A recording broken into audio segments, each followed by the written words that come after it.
Greetings, greetings, and good morning, everyone. On Zoom and on Facebook Live, welcome. This is Genesis to Exodus from Family to Nation. This is the continuation of Rabbi Silber's ongoing Sunday Genesis class. If you are joining us on Zoom or on Facebook Live, it's a pleasure to have you here.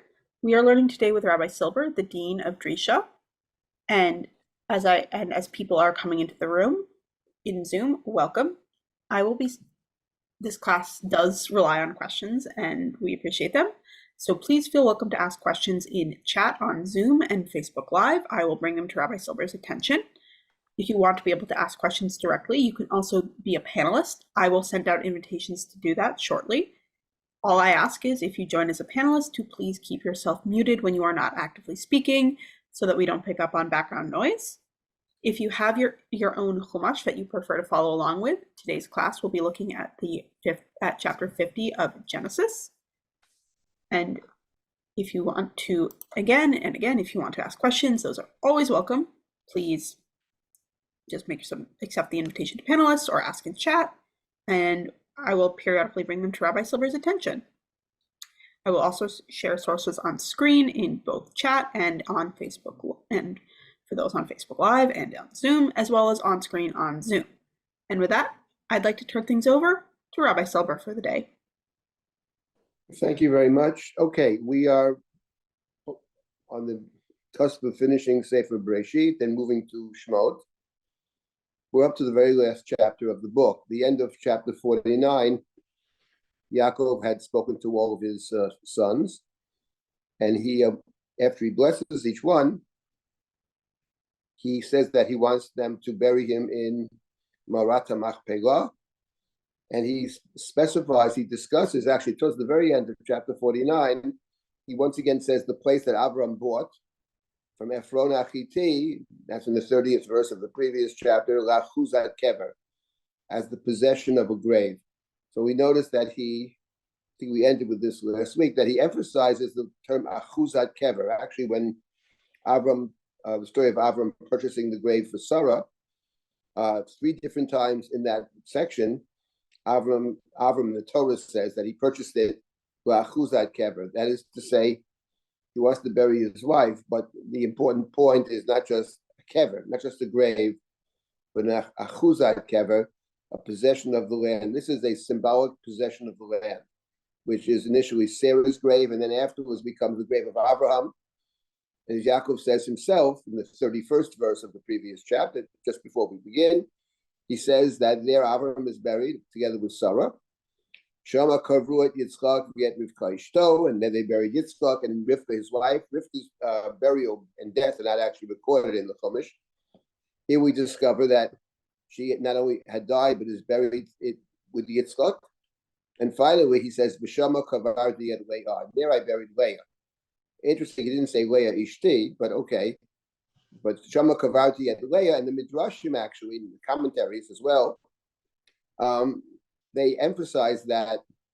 Why did he say Shama Kavarti at Leah? Because, among other things, it is demonstration that Yaakov has rights to be buried there. The Midrashim pick up in this whole Midrashic conversation about, because after all, Yitzchak has 2 sons. He has Yaakov and he has Esau. So why do we assume that it's going to be Yaakov who's buried there? Maybe Esau is the one he loved very much and wanted to bless. So Yaakov says, the Medrash picks up on Shama Kavarti et Leah means I already have rights to it because I already preempted my brother and buried my wife there, and therefore it belongs to me. It's my place. In any event, and the last words of the chapter, before we start chapter 50, again emphasizing the fact that he purchased it. It was a purchase from Bnei Chet, the field and the grave that is in it. The field is mine, the grave is mine. This is the acquisition of the land. You see from the last thing Yaakov says, it's the last thing he says, the great significance of the story of Marat HaMachpelah, of the purchase of this place, as a symbolic acquisition of the land. And now we move on to chapter 50. It says, Vayichal Yaakov l'tzavot et panav. Vayesov Ragov Hamita, Vayigva, Vayosef Elamav. So Yaakov, he's completed what he had to do. He puts his feet back into the bed. Probably were hanging over the side of the bed, perhaps. He was sitting down on the bed. He collects his feet, puts them into the bed. Vayigva, Vayosef Elamav, and he dies. Two different terms, Vayigva, and then he's gathered unto his people. The Midrashim and Rashi notes, of course, that what it doesn't say is Vayamat. It doesn't say that he died. The word Vayamat, death, is not mentioned. Clearly he died, and elsewhere in these stories, it's in somebody else hears that Yaakov has died.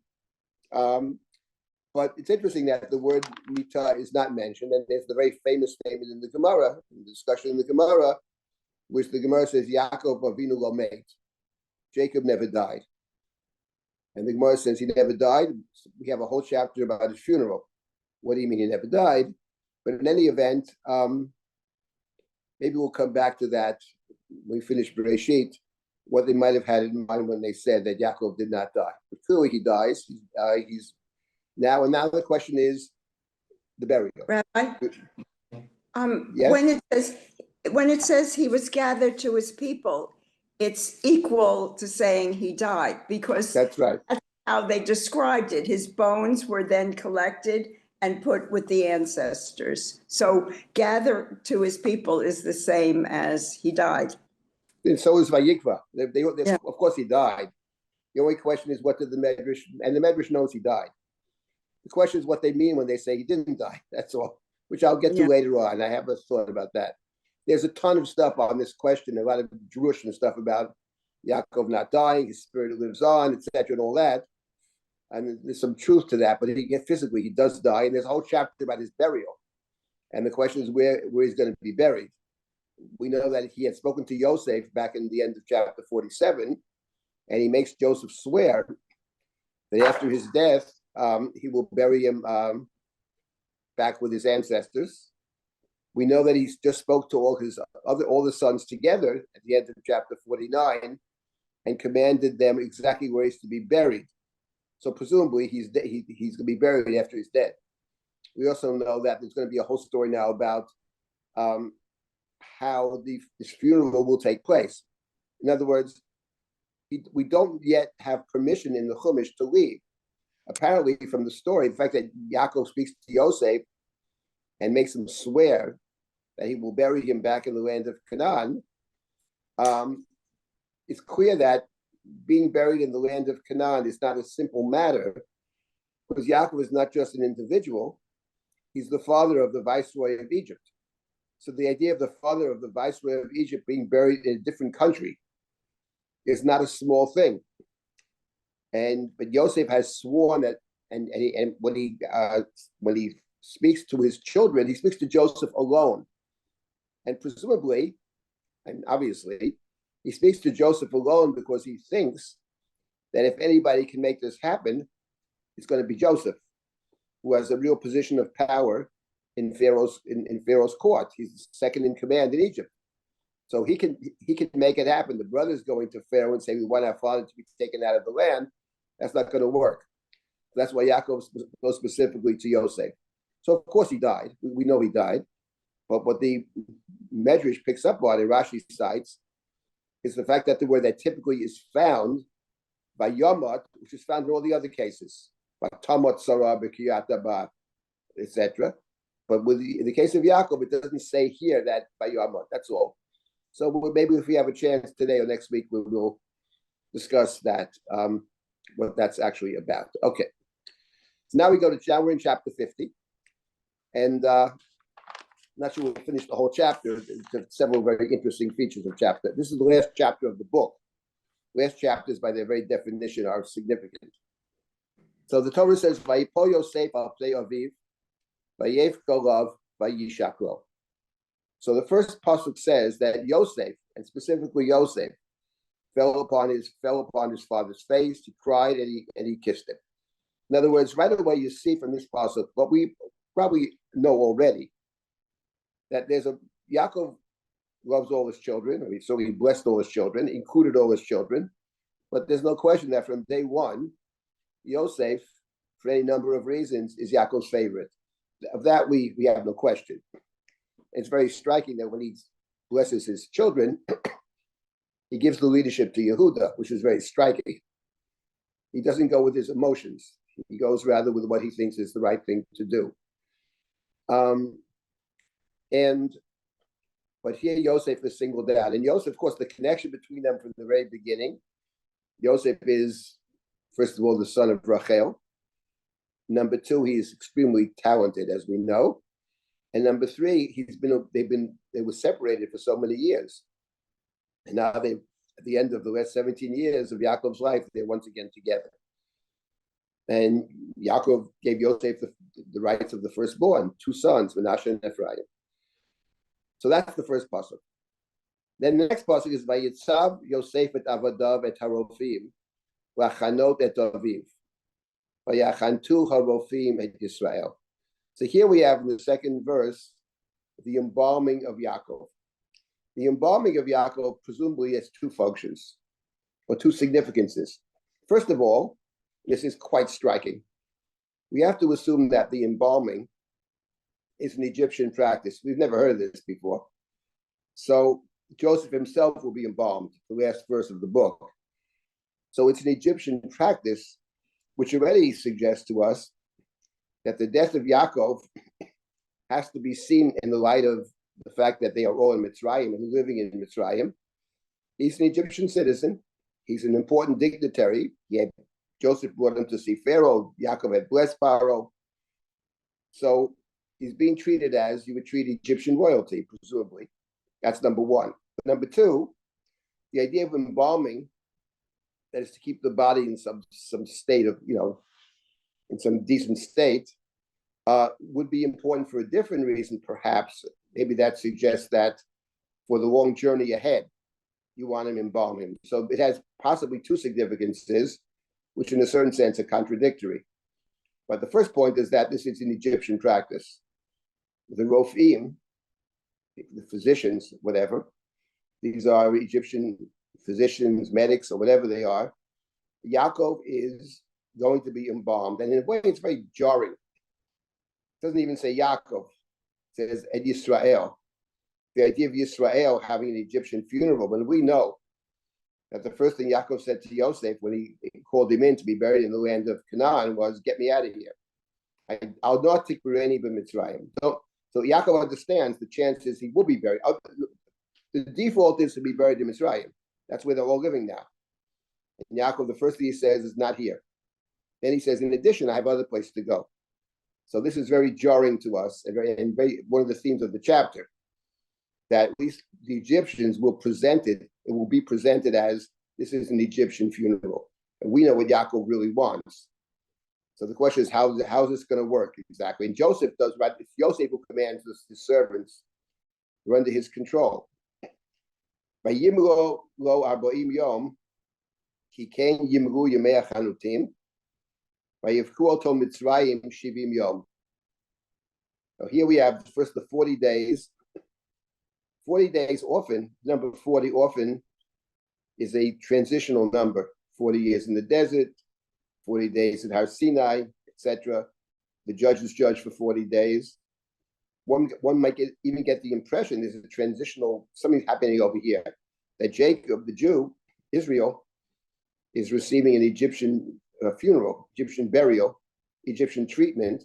And not only that, the second half of the verse makes it very clear that the Egyptian people mourn him for 70 days, a 70-day period of mourning. We know of Shiva. This is Shivim. This is 10 times that, 70. So the Egyptians, in other words, all flags are at half-mast in Egypt. This is the dignitary, the father of the great viceroy has died. Egypt is mourning. Up to now, it's all about Mitzrayim. So you have the embalming, and you have, which takes 40 days, and you have the funeral, the bewailing of Yaakov for 70 days in Mitzrayim. And now this is over in the next pasuk. I'll read a couple more psukim and then I'll stop for comments or questions.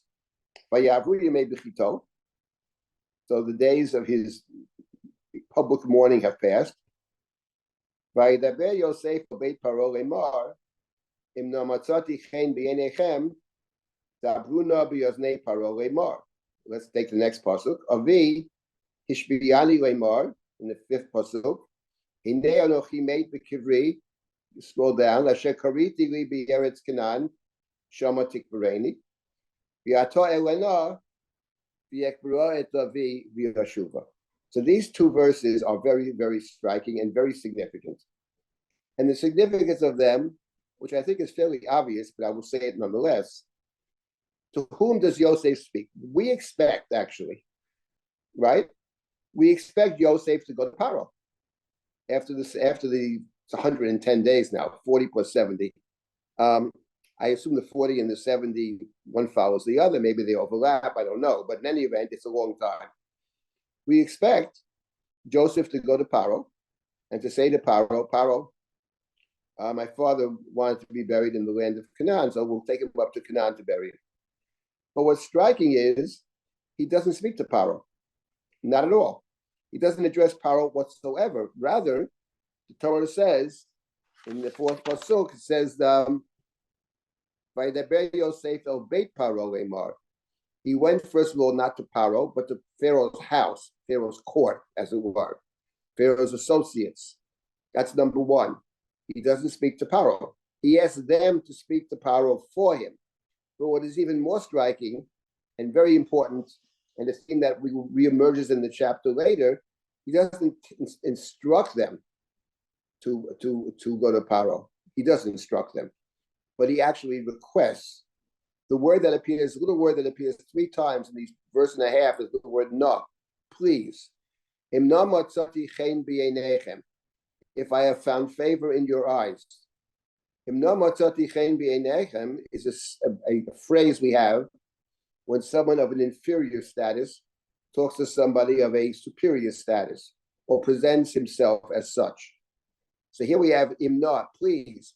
If I find favor in your eyes, dabru na, please speak to Pharaoh, saying.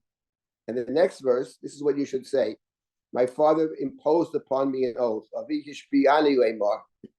Behold, I anochi made. Here we have the word made, by the way. I die. Bury me, please, in the grave that I dug in the land of Canaan. That was my father's an oath he imposed upon me. Hishbiani, viata. So now, Elena, please let me go up. V'yekbra Davi, and bury my father. V'yashuva, and I will return. So there are 3 striking features over here. Now I'll mention them in the context of this. First of all, he doesn't speak to Paro himself. He speaks to the servants of Paro, the house of Paro, to speak for him. Number 2, 3 different times he says, please. Number 3, he promises to return. Ekbra Davi v'yashuva. That's number 3. And number 4, which the Mepharshim point out, he makes it sound as if this grave was dug by his father himself. So what the question is, what does kariti mean in verse number 5? Some interpret kariti that I purchased. But the simple meaning of kariti is that I dug. We have later in the book of Shemot, someone who digs a pit, someone who digs a pit in the public space, and some animal falls in and is damaged, you have to pay for that. So 4 different points over here, and this is coming from a person, Joseph, who when he spoke to his brothers the first time, after he revealed to himself, he says to his brothers, he describes his position in the land of Egypt. Tell my father to come down here. Tell my father that I am Av Paro. I'm a father figure to Pharaoh. Adon l'chol beito, the master of his house, who moshel b'chol eretz Mitzrayim. Those were Joseph's own words back in chapter 40, 44, 45, 44, I think it is. When he says, Ani Yosef, he revealed himself to the brothers after Judah offered to substitute himself for Binyamin. And he describes himself. Come on down, he says. It's going to be great for you here. After all, I'm Avla Paro, father figure to Pharaoh, Adon l'chol beito, the master of his house, and the ruler over Egypt. Well, the master of the house over here has to beg the house to speak to Paro for him. He doesn't want to go directly to Paro. He has to ask the other people to speak for him. And he makes it sound as if he emphasized the fact that an oath was imposed upon him, right? He made me swear, imposed an oath upon me. And lastly, he has to promise to come back. In other words, something has happened over here. And it would not be a bad idea to stop for a moment and wonder what has happened. I mean, why can't you just go to Paro and say to Paro, my father, I need a couple of weeks to leave the land. My father died. He has an ancestral grave. And afterwards, we'll return. And thank you so much. No. He has to beg the Beit Paro, the man who called himself Adon L'chol Beito. So what happened over here? And I would say there were two things that happened over here. If we reflect back, this is the last chapter of the book. If we reflect back upon Joseph's story of Joseph, I think there are two very critical points about the Joseph story, and which have an impact on what we read over here. Number one, what Joseph did not understand necessarily, but maybe he now does understand it, is that it is true that Paro gives Joseph the ring, and Paro wants Joseph to be the viceroy. Here's the wife, here's the ring, here's the chariot. You're the ruler, people bow down to you, and all that's true. But at the end of the day, all that is not for the good of Joseph. It's all for the good of Paro. Because Paro understands from day one, as we studied, that Joseph has a plan to empower Paro. Yes, he will also save the people. But at the end of the day, what Joseph did was to place all the food in the hands of Paro, which he will store and guard. And you have a total monopoly on food. And therefore, people need to eat. They'll give you their money, they'll give you their cattle, they'll give you their land, which is exactly what happens in the story of Joseph. The question always is, what happens when you have the cattle and the money and the land? Well, then you don't really need this guy anymore. He's done his work, he's done his job, and then you become very, very vulnerable because he doesn't really need you anymore. Okay, he's a very bright guy, might be able to help me in the future, but essentially you've done everything for Paro that you promised to do. I remind myself of a story many years ago. My sister actually and a friend of hers went to Israel. This is many, many years ago. And they started an organization called Techia. I don't know if you remember this, somebody. And this was to help the Russians who were coming from Russia, coming to Israel. And many came with nothing. So my sister and her friend were helping them. And they set up a little organization. And they worked for nothing. It was volunteer, $0. Meanwhile, another organization I won't mention here in the States had this benefit, and they promised to help the money to help Russian Jews. So we had a meeting with this organization. I was there, and my father was there. He spoke for our side, one might call it, to say, you have this money, give us, I think it was $5,000 actually. I'm not going to name the organization, but $5,000, and you're sitting there, and you promise, this is a way to help Russian Jews, just to get them more supplies, whatever it is. This went on and on and on. It was very nasty, actually. We drove back in the car, and I said, I know how you could actually take it there. It's beyond belief, just for $5,000. He says, look, these are not bad people. They think a certain way, institutionally, whatever it is, whatever. I said, $5,000. And he said to me, let me tell you something. You never get the 5,000 either. So why not? Because the moment they give you the 5,000, you don't need them anymore. That was a good insight. That's exactly the story here. The moment that, we laugh now, it's funny, but how people can be so unbelievably petty, that's, in any event, it's not the worst stuff they ever did, by the way, but that's another. The point is that Yosef carried out his promise. Yosef has given Paro everything. He has the land, he has the cattle, he has the money. So Paro doesn't need him. That's one point.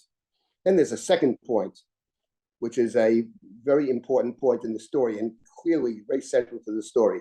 And that is the fact that Joseph's family comes down to Egypt.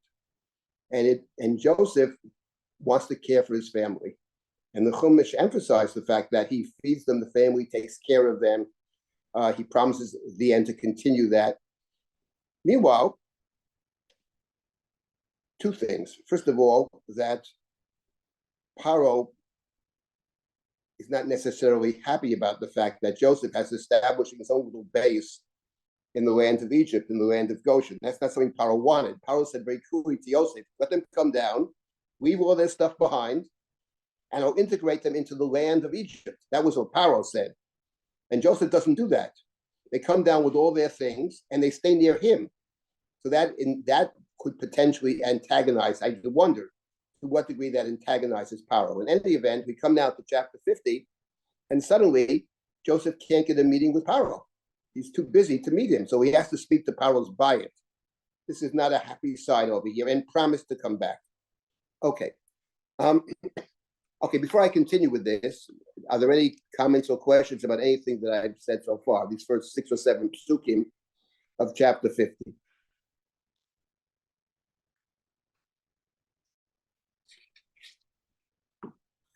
And if you want me to unmute you, I can do that. If you're an attendee, just shoot me a message.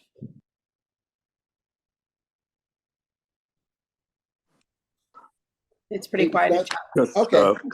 just Yes. one comment, which Yes. is you touched on this already, that Yosef phrases it, not Al tikbareni b'Mitzrayim, don't bury me here, but Right. he wants to be buried there. For sure, right. There's no need to antagonize Paro more than necessary. He doesn't even put it in terms of the family plot. He puts it in terms of he dug his own grave. He has a place already, which he dug. Yeah. He doesn't put in terms of he's trying to, as much as possible, to move away from the idea that we have our own traditions, our own history, and all that stuff. He doesn't say that.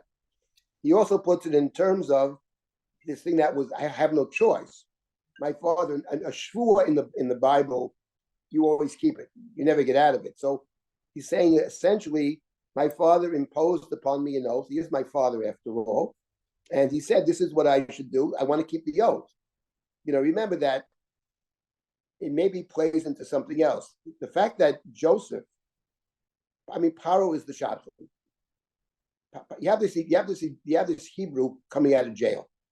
You're going to make him the viceroy of Egypt. And we know from the story of Joseph and Mrs. Potiphar, what did Mrs. Potiphar say to the people in the house? Look at my husband. He brought the Hebrew to mock us. So that plays off the animosity towards the other, towards the stranger, towards the Ivri. So we know that, there's some antipathy towards the Ivri. So what does Paro do, among other things? He wants to make Joseph acceptable to the people. He gives him a chariot. He gives him an Egyptian name. He presents him as Joseph the Egyptian, but more than that, he does something else. He turns to his court when Joseph interpreted the dreams, and he said, Re'u, says, look at this person, right? Ish asher ruach Elohim bo, a man whom the Spirit of God is in him. And Paro said to Joseph, listen, the fact that God won't find a wise person to help you. And Pharaoh says, since God has revealed all this to you, there's no one wiser than you. You have Ruach Elohim. That's what Paro says. And the next thing Paro does is he finds Joseph a wife, not any old wife, the daughter of the priest of Egypt. He makes Joseph, one way or the other, part of the religious establishment. The Pope doesn't have to be Italian. The Pope can be Polish. So to some extent, when you're dealing with religion, and we know that the priests have a special status in Egypt because the Torah told us that the lands of the priests were not given to Pharaoh. They have a certain autonomy. They have a certain power. This scene is different. And so I suspect that what Paro has done is to suggests that Joseph become part of the religious establishment. He's also the viceroy of Egypt. So if that be the case, then perhaps the idea that an oath, which means something imposed in God's name, my father made me swear, that is to say, my father imposed something in God's name, is intended to emphasize not just having a choice, but perhaps additionally, that this is a kind of religious obligation. And I come to you not as Joseph the viceroy, but Joseph the son-in-law of Potiphar, Cohen own. It's part of the religion. You yourself said, God is with me. So therefore, since God is with me and my power comes from God, it's something that Pharaoh would take into account. That perhaps that is again the significance of the oath. And it does seem to work. Yes. Okay. Is it possible also that the Kidishuascha Kivisi Hashem, which is right before the bracha to Yosef, is actually Yaakov recognizing the diminishment of Yosef's capability, therefore he has to swear, and it's a recognition and a message to Joseph that his power comes from Hashem, not from Paro. Well, I'm not sure if it's a message to Joseph directly, but I do agree that and I made this point on other occasions, that is, Yaakov is the only one who actually seems to fully understand that the going down to Egypt is the beginning of the exile, and that we're not going to get out of here today, tomorrow, or the next day, or for a long time, and it's beyond our capability to get out. And as I pointed out, in Shirat Hayam, it's exactly what it says. Oziv Zimrat Yad, to add, I think, to the blessing of Dan, who bites the heel of the horse and the rider falls off, which is what you have in the beginning of the Shira, which is, right?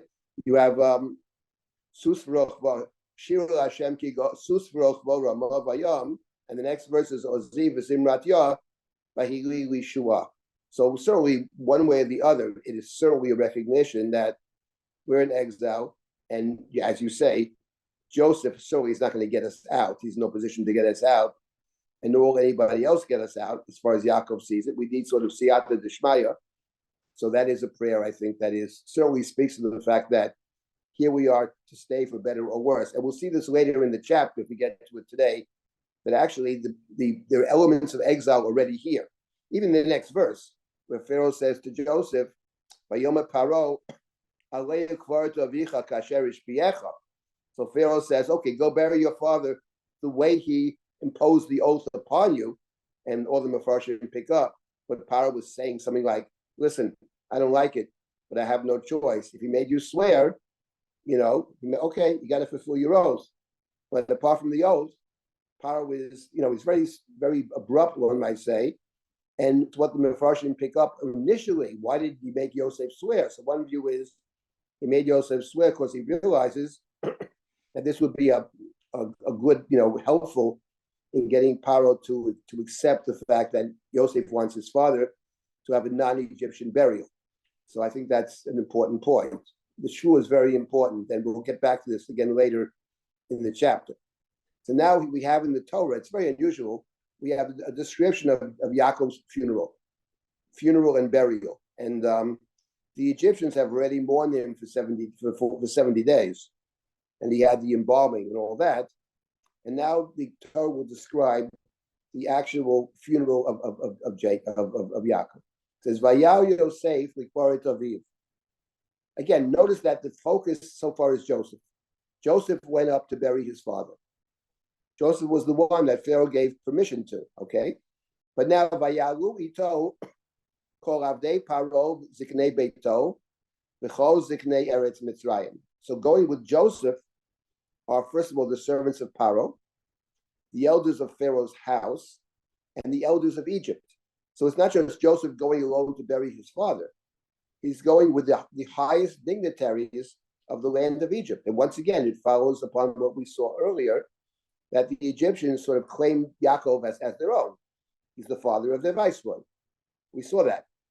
And then the next verse, after we're told about the Ziknei Paro, Avdei Paro, Ziknei Beito, Ziknei Mitzrayim, V'chol Beit Yosef, Joseph's own bayit. I presume that means not just his own family, but Joseph's retinue. He has his own people, he commands a whole bunch of people. V'echav u'beit aviv, his brothers and the household, maybe their children, etc., or whatever. Then we have the last part of verse number 8. Rak tapam v'tzonam uvkaram, azvu b'yeretz Goshen. They only left behind the little babies and their cattle that they left in the land of Goshen. Now that last half of this verse, in and of itself, would not be very striking. We understand it. Not taking the cattle with them.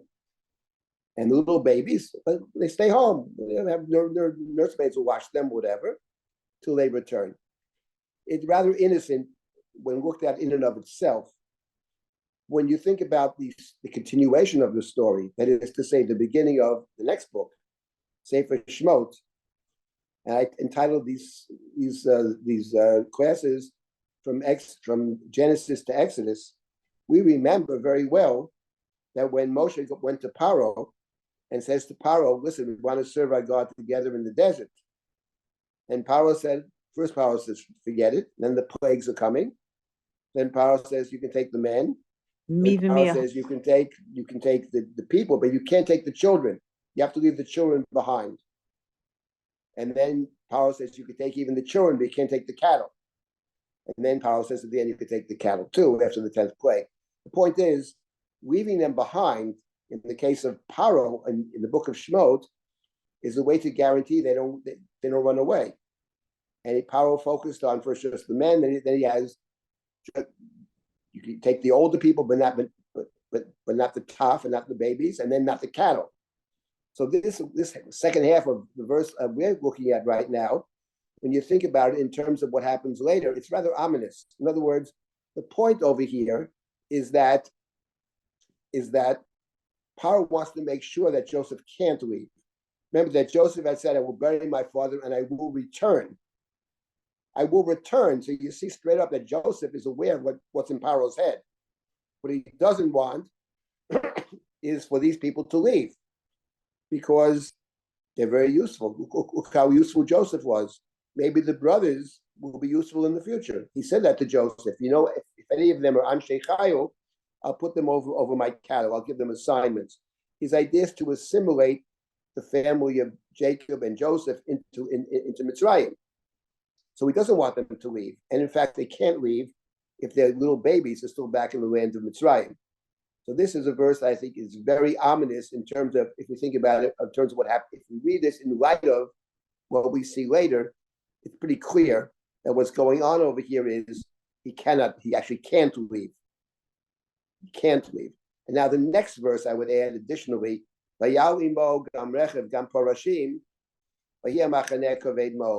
and together with Joseph, there was the Rechev and the Parashim.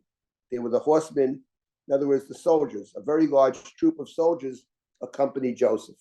And of course, the question is, why is Paro sending the Rechev and Parashim with Joseph? One possibility, which may well be true, is for protection. Joseph is important. He's sending his old people, his elders. We got to protect them. So he sends the army to make sure that no harm befalls this group of Egyptians that are traveling to a foreign land. That is one possibility. And I think it's obviously makes a lot of sense. But there's also another way to see it, that the Rechem and Parashim are not merely to protect Joseph, but rather to make sure that Joseph does return. Yes, you have your security back in Mitzrayim. You have the little babies and you have the cattle. Okay, one can never be too certain. So you send the horsemen, that is the troops, together with Joseph, A, protection, and B, to make sure he comes back. I'm reminded of many years ago, if you remember this, the chief rabbi of Romania came to the United States. I forget his name.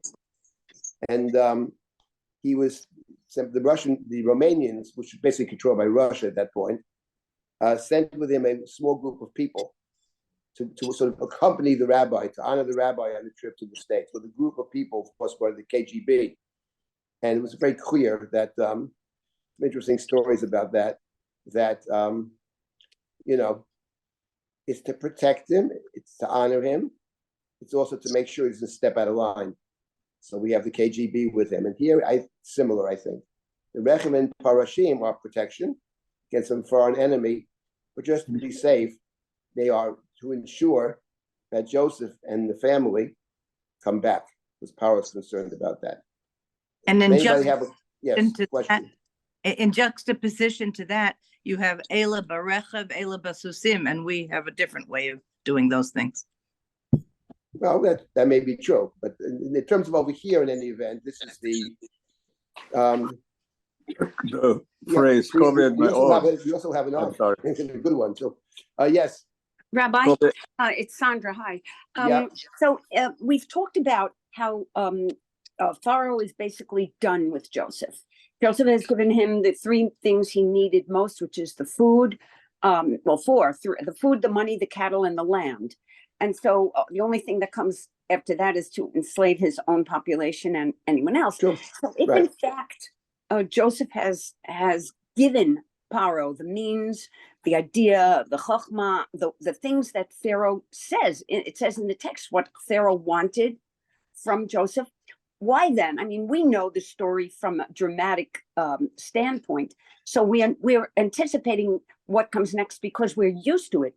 But why, from that standpoint, looking at it anew, if we can, why would not Pharaoh think to himself, hey, it's a good way to dump these people, they're extra mouths. I'm done with Joseph. They want to go, and then I don't have to worry, about the extra mouths, the extra. What is it? The next Pharaoh is worried about a fourth column. In other words, why not let them go if, in fact, he's done with him? That's my question. I think because is what I mentioned earlier. Because you never know what's going to be in the future. You have this guy who's incredibly clever, who's done a lot for you in the past. True. Right now, I don't see any particular need, but one never knows. There's always something could come up, and therefore he's a insurance policy essentially. So why not keep them? So that's I don't think it's anything more than that. I think it's just what he said to Joseph when the brothers came down. Listen, if you know that any of these people are Anshe Chayil, I'll give them a job. It's not for their good, believe me. But the point is, you have a bunch of very talented people, and Joseph has a whole bunch of brothers. You got to figure that at least some of them may be quite talented as well. I think it's nothing more than that. He wants to hold on to them, and eventually, as you say, of course, the next step is to enslave Joseph and Joseph's family. That will happen after Joseph dies. A new Pharaoh will emerge who doesn't know Joseph, whatever that means. That's how the next book starts. And it's one small step to enslaving them. The first step, of course, is you have to cast suspicion upon them, which he does. They're really the enemy. They're, foreign column and et cetera. They're going to join up with the enemy. So we'll get there, but I think it's largely, I would call it an insurance policy. Okay, so he's hedging his bets. He doesn't need him now, but who knows what could happen. He might need them in the future. For sure. And also, maybe a king doesn't want to cede anything that's the source of power. A king acquires power, but a king it's not an ordinary occurrence for him to cede it. Right, he never does, of course. He does what's, as I've said many times, the story of if he can save Egypt in the process of empowering himself, that's totally fine. The idea that we have that a ruler of the land has the people's best interest at heart, I mean, that happens on occasion. But for the most part, you don't really, very often it's their own interest at heart. If people can benefit as well, okay. But I mean, fundamentally, it's about themselves. That's for the most part. That's what Shmuel was afraid of. I was just concerned, I mean, there's a famine, a raging famine with no end in sight. And it's just, up to this point, it's certainly many hundreds of mouths extra to feed. I'm just thinking, would it have been a thought to let them go? But you're saying the power and the acquisition of power and the retention of power trumps everything. Yeah, I think that's clearly from the Chumash. That's what the Chumash, it's how the Torah presents in any event. Okay. Let's continue. Silber, yes. Also, the phrase "Koved me'od," it's a very ominous phrase, as it will occur later with the plagues, and it's something not good is being foretold. Right. The word that's interesting about kaved ma'od, we had that first of all, even in this book, even in Bereshit, kaved ma'od is the reason that Abraham goes down to Egypt in the first place. Right. V'harav kaved, right? Kaved Yes. ma'od. And he comes back kaved out of Mitzrayim. And the experience in Egypt of Abraham with Sarah, that experience colors what happens in the future. Story of Hagar and everything. So the word kaved is very interesting. Kaved kavod is a word that we will encounter over and over again in the next book. Over and over again. It's interesting how the Torah, it's one of the key words in Sefer Shemot. It's sort of the first half of the book. But we'll get there. Kaved, kavod, ikavda bifaro, vayinagel bichvedut. It comes up over and over again. And it really it has its origins, I think, in chapter 12 of this book. The Ra'av Kaved. Ki kaved ha'ra'av ba'aretz. Good point. Now let's continue. Vayovo ad goren ha'atad. Asher be'ever hayardein. Vayispedu sham misped gadol v'chaved ma'od. Again, the word kaved. Vayas v'aviv evo shivat yamin. Now we have another mourning period. Here it's actually, there's a very good question to ask about this verse. This verse Why number are they 10. on the other side of the Yarden?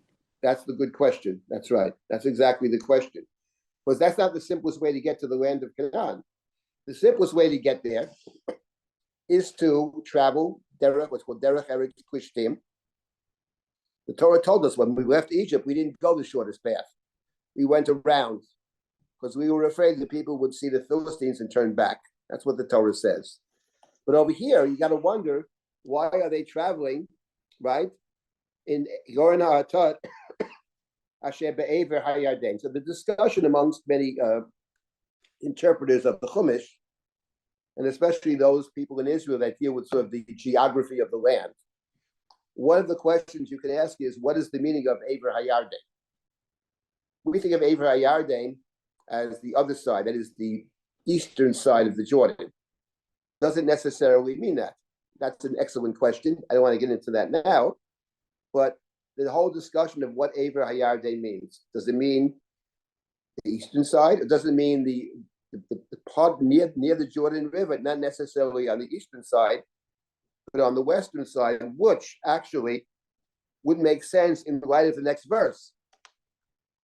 Because the next verse says, Vayar Yoshev Haaretz Haknani Eto Evo, Begoren Ha'atad, Vayomru, Evo Kaved Zelo Mitzrayim, Alken Karoshma Avel Mitzrayim Asher Be'ever HaYarden. So it says the people, there's an Egyptian funeral going on. You have the army, you have the elders of Pharaoh, the elders of Pharaoh's court, servants. I mean, the objective outsiders who see it, namely the Canaanites, see this and say, oh, this is a very deep mourning. Again, the word kaved, third time you have it, Evu kaved Mitzrayim. But the question is, if you're on the eastern side of the Jordan River, that's not the land of the Canaanites. There are some Canaanites there, but the Canaanites live on the western side of the Jordan. Eretz Canaan, to get to Eretz Canaan, you cross the Jordan, right? From east to west. So therefore, if Ever HaYarden means, well, we typically think it means on the western side, we don't understand why the Canaan, Yosheva Aretz Ahi, the inhabitants of the land, say this is the mourning for Mitzrayim, but that's not where the Canaani are. The Canaani are on the western side of the Jordan. So therefore, perhaps Ever HaYarden in this particular case does not mean what it typically means, which is the eastern side of the Jordan, but it's an area on the other side of the Jordan. That's actually the argument over here.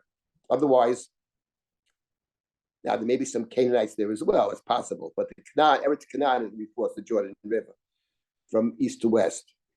In any event, but the point of the pasuk here, or the pasuk reinforces something else that we've already seen.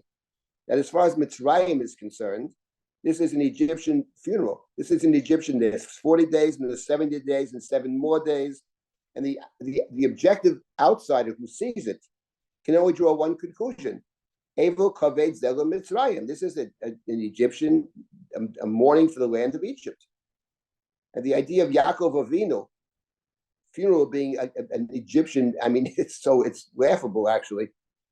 Nothing could be farther from Yaakov's thinking. His basic idea of Mitzrayim to Joseph was get out of here as fast as you can. And he favors Ephraim over Menashe. Mitzrayim is not our place. So, but this is just the way it's been organized. And Joseph has no choice here. It's not up to Joseph. It's all arranged by Paro. And Joseph must go along with it. And certainly must go along with it to enable him to fulfill his promise to bury his father in Marat Machpelah. That's for sure. In any event, it's a very good question about the Ever Hayardin over here, because this would be, the other way would be normal. They would travel just from south to north on the western area, and they would end up on the western side of the Jordan. It would not end up on the other side, what we call typically the Ever Hayardin. Right. This is as far as Mitzrayim is concerned. And now we have in the next passage. Rabbi Silber, yes. Is there any connection between this phrase, Yoshev Oretz Haknani, and the earlier phrase, V'Haknani Yoshev Bo'oretz? Is there any meaningful connection? Anything to recall there? I would say yes, actually. I would say that, look, Haknani Oz Ba'aretz, what you have in the beginning, back there in chapter 12 or chapter 13, to the beginning of the Avram story, makes it clear that what Avram's mission in life is to possess the land in a symbolic way, and to set up the possibility of a covenant which in the future will result in the conquest and dwelling inside the land. That's how the Chumash sets it up. And the book of Breshit is about how this covenantal promise is passed down from one generation to the next, from Avram to Yitzchak to Yaakov's children. So the idea of Yaakov taking his place, not just with his wife and parents and grandparents, but taking a place amongst the Avot in Marat HaMachpelah, in a place which is Chuzat Kever, speaks to a reaffirmation of the covenant. That is to say, at present, you make a good point. At present, there are Canaanites. It's the land of Canaan. Perhaps to emphasize the transition, that we are now back in a different land, and the story is going to concern that land. Right, but the fact of the matter is, the story may concern in some sense, but the story of the Chumash is not really about Canaan. The story of the Chumash is about Mitzrayim. Right. The fact is, Canaan is the dream. Canaan is the hope. Canaan is the place that Jews never gave up on. There were always Jews living in the land of Israel throughout our history, and even into the most dire circumstances. But it was not possible to dwell there en masse. There were times when many Jews left, but generally it was under the control of somebody else, not by our choice. So you have a contrast between the covenant, which speaks about ultimate possession of the land, and then on the other hand, and Yaakov is central to that covenant. But Yaakov is the one who actually fulfills, one might say, the covenantal. Yaakov is the covenant was gave with Avdut and Inui. And it's Yaakov who, in the house of Lavan, his situation is described as gay with Avdut and Inui. And it's Yaakov who goes down to Mitzrayim towards the end of Sefer Breshit. And the first chapter of Sefer Shemot is about Avdut and Inui. So if you have to pick out a person who is covenant, in terms of fulfillment of the covenant, the focus is on Yaakov. By the same token, the Marat HaMachpelah, Chuzat Kever, represents the fact that this is our place. Having said all that, the very fact that it takes place through the intermediacy of the Egyptians, and that there are people in Canaan now, as you point out, speaks to the fact that there's the reality at present, and then there's the covenantal promise. So this picks up that tension between the two in a perfect way. Here you have Yaakov going back to Marat HaMachpelah Kever, but you have the people of Canaan, and you have Mitzrayim and Canaan in the story. Mitzrayim and Canaan, just to make this clear, these are the opposite of Mitzrayim and Canaan are essentially brothers. They're both the sons of Ham. And the promise of the Noah's prophecy was that he Canaan Eved Lomo, that Eved will serve Shem. And Shem, of course, is the great-great-great-grandfather of Abraham. So this last chapter picks up perfectly, I think. I think it's largely what it's about, the tension between the reality, but also the dream and the ideal. And it plays out perfectly in Yaakov. Yaakov is, one might call him the suffering servant. Yaakov's life, as he says himself, I've had a very bad life. But he also represents the hope for the future. But in this story, you see straight out, Evel Godol, Evel Kaved Mitzrayim. The Canaanian are talking about Mitzrayim and Canaan. Later, the Chumash will say, Kamasei Eretz Canaan lo tasu, Kamasei Eretz Mitzrayim lo tasu. Those are the opposites. So here you have exactly that tension between the promise and the future.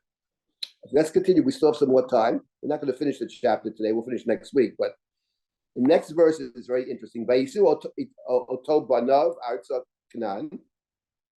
Vayikbru oto b'marat sdei hamachpelah shekana Avraham et hasodeh lachuzat kever meyet efron achiti al pnei mamre. So the next pasuk is interesting because the next pasuk, up to now, it's been Joseph and Mitzrayim. But this pasuk actually harks back to the end of the previous chapter where Yaakov commanded all of his sons to bury him. And this verse is focused on the sons. The sons took him. Vayisu oto banav artza Canaan. They brought him to the land of Canaan. Vayikbru oto b'marat sdei hamachpelah. And they buried him in the Sdei HaMachpelah, in the cave. And then the Chumash again emphasizes, Asher kana Avraham et hasadeh lachuzat kever, meyet efron achiti al pnei mamre. So here you have exactly that point. And here it's not just Joseph. In fact, Joseph isn't even mentioned in this passage. Here it's actually his sons. So they are fulfilling their father's last request and burying him in this Sdei HaMachpelah, which is the possession. Achuzat kever. Avram bought it. It's his possession. So here we have the tension. I would say that the beginning of this pasuk, Vayisu oto banav artza Canaan, that does sound like actually that Aver Hayarden is on the other side of the Jordan. Because what do you mean if they're already in Canaan? What do you mean they brought? I mean, you could explain it in a different way. That just harks back to the whole thing. They brought him to the land of Canaan. But I mean, if he Aver Hayarden, it's what it usually refers to, which is the other side of the Jordan. Let's just say the eastern side. Then it makes sense to say, and his sons took him from there, and they buried him in the land of Canaan. In any event, either way, again, the tension between these two things, between Marat HaMachpelah, Chuzat Kever, it's Jacob's place, it's Avram's place, it's Israel's ultimate place. And what's going on with Canaan and Mitzrayim is very striking in the story. So this is the burial of Jacob. It's very complicated, but they have succeeded in fulfilling Jacob's instruction. And Yosef did manage to allow Paro to bury Yaakov outside the land. Of course, the funeral was an Egyptian funeral and the Chanita and all of that stuff. And that maybe Joseph has no choice. It speaks to where Joseph is in the story. He is living in Mitzrayim. He's a dignitary of Egypt. Yes, if he wants to have the ability to make decisions, then he has to go along with Paro. You can't tell the Paro, I'm not doing it. So this is the price you pay for being in Mitzrayim and being viceroy, etc. That's the first half of the chapter. The last half of the chapter that we'll start now takes us back to the whole book and the relationship specifically of Joseph and his brothers. Now we have a very striking story. Let's begin it now. Hopefully complete it next week and start the book of Shemot. Yoshev Yosef Mitzrayim hu v'yachav v'chol ha'olim ito likbar et aviv acharei kavro et aviv. This is an interesting passage, something the Chumash does very often. Now we say Joseph and his brothers. Joseph returned to Egypt with the brothers and all that went up with him to bury his father. So the point is, after he buried his father. So first of all, the focus of this pasuk, unlike the previous verse, is Joseph. By Yoshev Yosef. Not only that, all that went up, it says, Likbar et aviv, to bury his father singular. It's not really his father, it's their father. but here he calls Yaakov his father. Acharei kavro et aviv, after kavro, after he buried his father. Now, the previous verse said the brothers buried his father, but here the verse ascribes the burial of Yaakov to Yosef specifically. And notice that the focus is Yosef. The double aviv is very striking, but also the order. Previously, the brothers were mentioned last. The servants of Paro, the Ziknei Paro, Avdei Paro, Ziknei Mitzrayim, and all that, Rechef Parashim.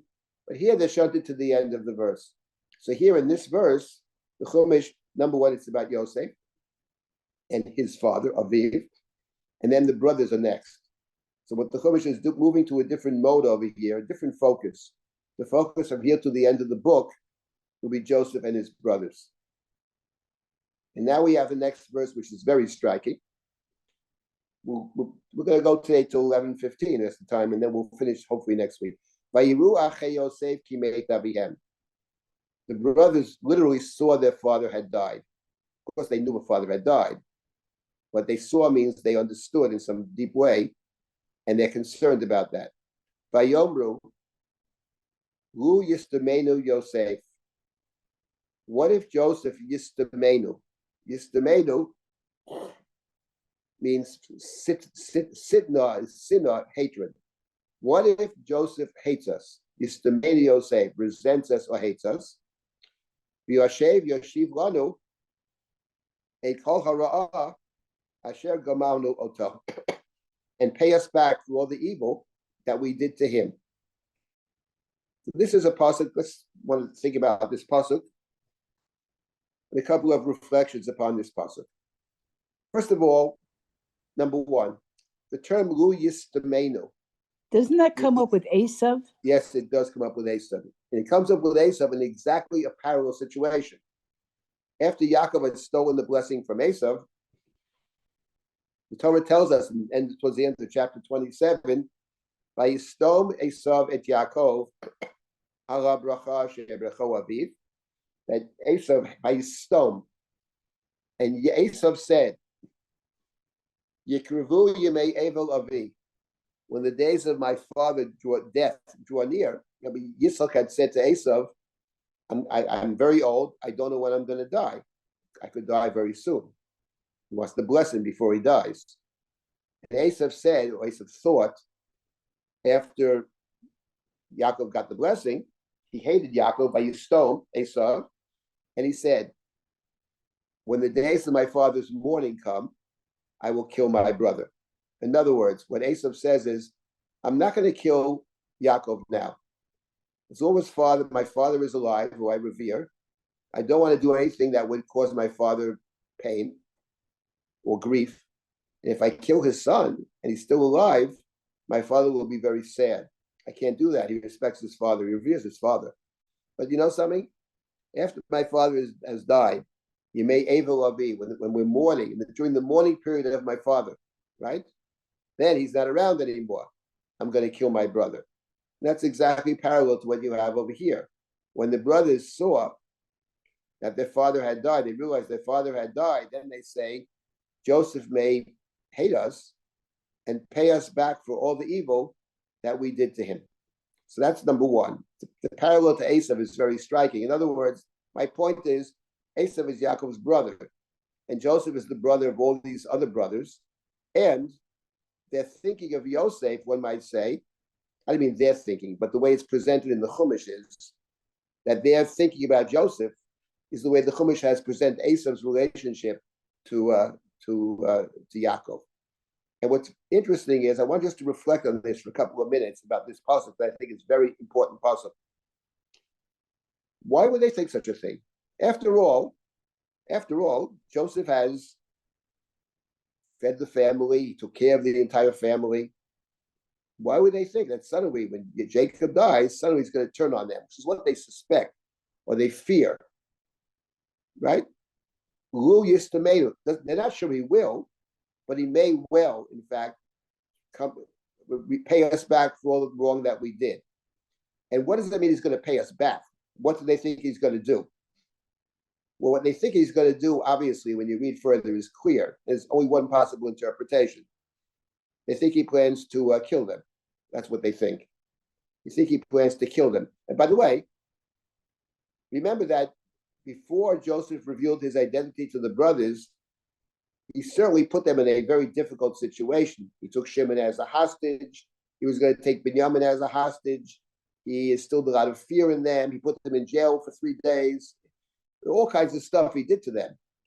But the brothers still think, having done all that to us at one point, he still has it in for us. And in fact, he plans to kill us. That's what they think he's going to do.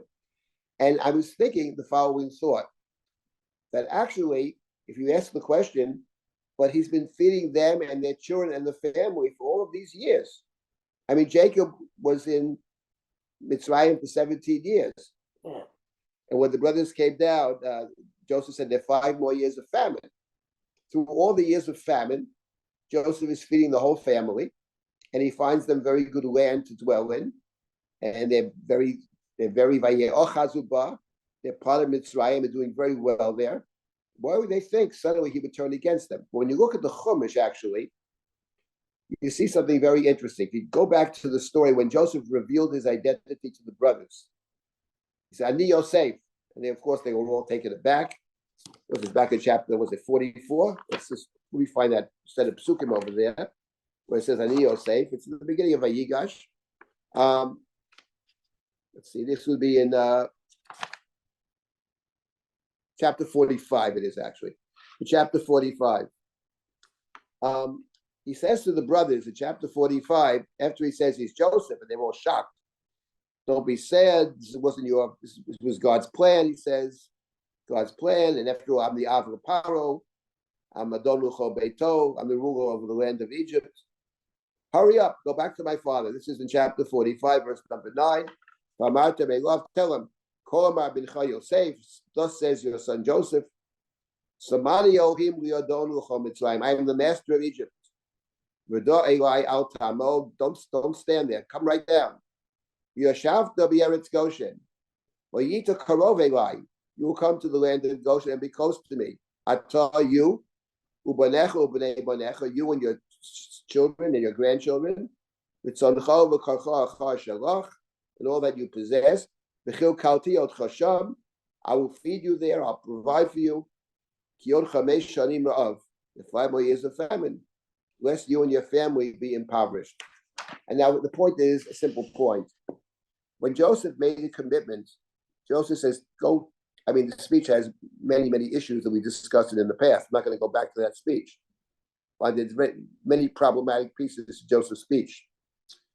But the point is the following. When Joseph tells the brothers, go to my father and tell him, thus speaks Joseph, the master of Egypt, the father of Pharaoh, the master of the land, whatever. Come down to the land, he says. I will feed you and your children and your grandchildren. The point is, there's a lot to say about the speech, but the point is the commitment was never to the brothers directly. What do you mean I'm going to feed you and your children? The children are his brothers. Come down to Mitzrayim, I'll feed you and your children. So the point is the initial obligation to the children was put from day one in terms of Yaakov. Come down to me, I'll feed you and your children and your grandchildren. And now, guess what? Yaakov ain't around anymore. So presumably that obligation to Yaakov could theoretically not exist anymore. He never made an obligation to them. The obligation was presented in terms of Yaakov. So the brothers are afraid that after Yaakov has died, then that obligation ceases towards them. He's not obligated to them at all. And furthermore, since they see him apparently as a kind of Esau figure, or potentially an Esau figure, and Esau said, Torah says, "I stole Esau at Yaakov," and he said, "After my father dies, I'll kill him." So that's what they suspect. They suspect that Joseph, in fact, plans to kill them. Now, turns out Can they're I not say right. something? What? Also, as soon the first thing he says when he reveals himself is Ani Yosef Achechem Ha'od He didn't say Avichai. Achechem. It says later. Ani Yosef Od Avichai. Right. says He afterwards, connects the two. His connection is through the Father. That's clear from his first utterance to No, for them. sure, 100%, right. And the fact of the matter is, in other words, my point is not that they're right, because Joseph makes it clear that he has absolutely no intention of doing anything harmful to them. He makes that clear. But I would emphasize a different point, which is an important point for the story. Joseph may have the highest and most pure motives in mind. They don't trust him. That's my point. It doesn't matter what he actually thinks. He doesn't plan to harm them. But this is a guy they don't trust. And it really speaks to the fact that at the end of the day, the king can't be Joseph, because the king is somebody that people have faith in. When you have somebody that people don't have any faith in, the person can't be a leader. And he's a certain kind of a leader. He's going to protect, he's going to help them. And this is actually, we'll get this next, this is actually a remarkable chapter. And we have to reflect upon, this is the last chapter of this great book. So we have to reflect upon that. But meanwhile, the brothers are afraid. They don't trust him. And they think he still has in mind to pay them back. And the only thing, and pay them back means, as we'll see, to kill them. That's what they think he plans to do. And now we have the following verse, and we'll stop with this verse. We'll pick this up next week. Vayetzavu el Yosef lemar. Vayetzavu el Yosef. And they commanded somebody concerning Joseph. Interesting expression. Avicha tziva lifnei moto lemar. Ko tamru li Yosef. Ana sana pesha achecha v'chatatam ki yirah gemalucha. V'yatos sana lepesha avdei Elohei avicha. Vayef Yosef b'dabram elav. We just have to take this last pasuk, and next week we'll start with this over again. Let me just point out one thing and raise a question. And next week we'll start with this and hopefully finish the book and maybe start the next book. They make the following statement. They tell someone to tell Joseph this. Before Yaakov died, he told us, he commanded us, saying, say this to Joseph. Please forgive the sin of your brothers who did evil to you. Forgive the sin of the servants of the God of your father. And Joseph cried when they spoke to him. Now, one question is, and this is a big question, maybe discuss this a bit next time, did Yaakov ever do such a thing? There was no evidence he did. Are they simply making this up? Or did Yaakov actually say this? That's point number, I want to discuss that next time. I want to make one final point for today, which is the following. That when the brothers speak to Yosef, or indirectly speak to Yosef, again, we have a word that appears 3 times, the same way it appeared in the beginning of the chapter. The little word is na. Ana, sana, sana lepesha avdei Elohei avicha. Sana appears twice, forgive please. Ana, sana. Ana, actually, when we have a confession, the confessions of Yom Kippur, right? Ana Hashem, right? We start with Ana. Before we even say Ana, we always start the confession start with Ana. So the point is, here you have, for the confession, a request for forgiveness. And we'll talk more about this pasuk, but the next verse and the last verse is just Vayechu gam echav, and the brothers come, Vayechu, and they fall down before him. Vayomru, hinenu l'chol avadim, we will be your slaves. So obviously, we will be your slaves means that they think that he has something else in mind for them, which is worse than being a slave. And in the whole story of Joseph, the 2 possibilities are slavery or death, beginning with the sale of Joseph, later on in Mitzrayim, whoever took it should die. No, says Joseph, no one's going to die, just be a slave. So slavery and death are the 2 potential punishments. When the brothers offer themselves as slaves, it's to forestall what they think he really plans to do, which is what Esau planned to do to Yaakov, namely to kill him. So this is the degree to which they trust this guy who's been feeding them for years. He's been taking care of their families for years. Just goes to show you the depth of their very deep questions about their brother Joseph. So we'll start next week with these psukim, which are very striking. And of course, the question, is, where is Yaakov in the story? Yaakov never explicitly in the text says anything like this. Does Yaakov even know what happened? It's another good question. So we'll discuss that. It's not 100% clear. Then we move to the conclusion of the book, which is a rather remarkable conclusion. But we'll see that hopefully next week. If anybody has a comment or question now, we have like a minute. So I just want to actually highlight there's been some good comments coming through in the chat Go for the ahead. past half hour, some of which are a little behind the material. Right. Debbie pointed out in regards to the funeral that rather than a private family affair, it's a state funeral sponsored by Egypt. Yeah, sure.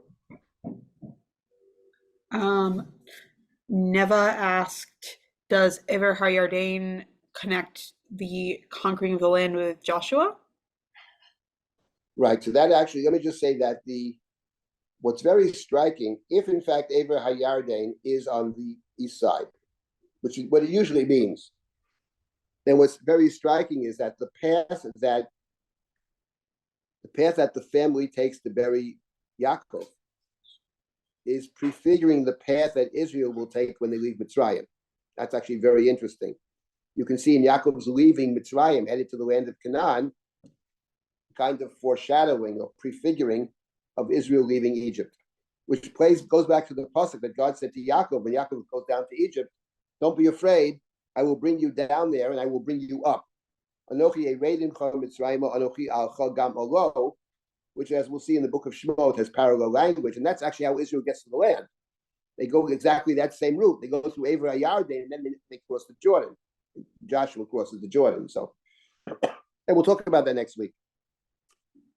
All right. I see Okay. there were Do we other have- questions. David, do we have any idea where Goren HaAtad is? I don't. what I'd have to look into it. I don't know. Atad is a tree. That's a cactus. Cactus, yeah. Now, it's a tree that typically is not seen very positively in the Bible. You have in the story of the Right, the surviving Mashal child. Yotza. Yes, exactly. You have there is the atad is, of course, it's the tree that has no real value to it. I have to think about that. It's a good point. But what is the significance of the atad? All right, let me stop at this point. Then I will next week. We'll Yitz Hashem. We'll finish the book. That's the hope. All right. Okay. Thank If you. you all. had Yeah. if you had any questions that we couldn't get to in class, please do not hesitate to reach out to Rabbi Silber at dsilber, D as in David, SILBER @drisha.org. And if you'd like to keep learning more with Drisha, two new classes will be starting up next week after Thanksgiving. Hanukkah, the holiday of homebodies, on Tuesday, November 28th, 8 p.m. with Rabbanit Leah Sarna. And Technologies of Transmission, Wednesday, November 29th at 8 p.m. with Rabbanit Sarah Wolfenfeld. One programming note is our Thursday classes will not be meeting this week due to the federal holiday of Thanksgiving. That includes our class discussions on the Parsha and the death and life of Franz Rosenzweig. But this class will meet on Sunday. Rabbi Helfgott's class Between Heaven and Earth will not meet this coming Monday, November 20th. And to find out more about our upcoming Wintersman, you can learn more and register at 5784/Drisha/winter. And with that, everyone, have a good day.